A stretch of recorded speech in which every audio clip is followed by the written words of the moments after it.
අපි දැක්කා මේ ජනාධිපතිතුමා ජාතිය අමතරනවා. මම හිතන්නේ ඒක ජාතිය ඇමතීමකට වඩා එතුමාගේ භාෂාවෙන් කියනවා නම් ජාතිය ඉදිරියේ මම හිතන්නේ කෙඳිරි ගෑමක් එහෙම නැත්නම් දුක ප්‍රකාශ කිරීමක් නොහැකියාව ප්‍රදර්ශනය කිරීමක් විදිහට තමයි අපි පක්ෂයක් කියන එක දකින්නේ. ඉතින් මම එතුමාගේ කතාව ගැන දීර්ඝ වශයෙන් කියන්න බලාපොරොත්තු වෙන්නේ නැහැ. එක කාරණයක් විතරක් රටේ ජනතාවට මතක් කරලා දෙනවා. ඒ වගේම අනුර කුමාර ජනාධිපති සහෝදරයාට අපි මතක් කරලා දෙනවා. ඔබතුමා මේ ආණ්ඩු බලය ලබා ගන්න කලින් මේ රටේ ණය පිළිබඳව ඔබතුමා කිව්ව කාරණාව ඔබතුමාට මතකද? ඒ කියන්නේ එතුමා කිව්වේ මොකද? එතුමාගේ වචනයෙන්ම ණය ගෙවන එක හජ්ජක්ද කියලා අහුවා. ඒක බොහොම සරල බොහොම ලෙහෙසි පහසු කාරණයක් විදිහට තමයි එතුමා කිව්වේ. හැබැයි එතුමාගේම ශ්‍රී මුඛයෙන් ඊයේ එතුමා පිළිගත්තා තෙල් සංස්ථාවේ පාඩුවක් තියෙනවා රුපියල් බිලියන 884ක්. ඒ කියන්නේ කෝටි 9000ක් විතර පාඩුවක් තියෙනවා. ඒ පාඩුව තෙල් සංස්ථාවේ පාඩුව ශූන්‍ය කරලා ඒ වගකීම බාරගත්තා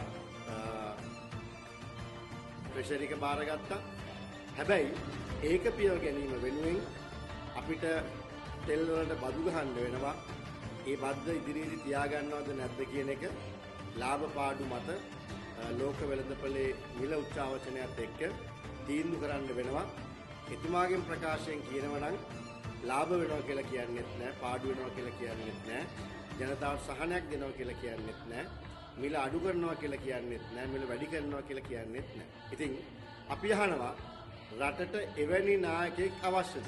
එතුමාගේම භාෂාවෙන් කියනවා නම් වැනෙන නියම නිශ්චිත පිළිතුරක් දෙන්න බැරි, රටේ අනාගතය පිළිබඳ වගකීමක් ගන්න බැරි, මම හිතන්නේ ওই වගේ උත්තරයක් අර කිරුළපන පොලේ ඉන්න කෙනෙකුටත් කියන්න පුළුවන්කම තියෙනවා.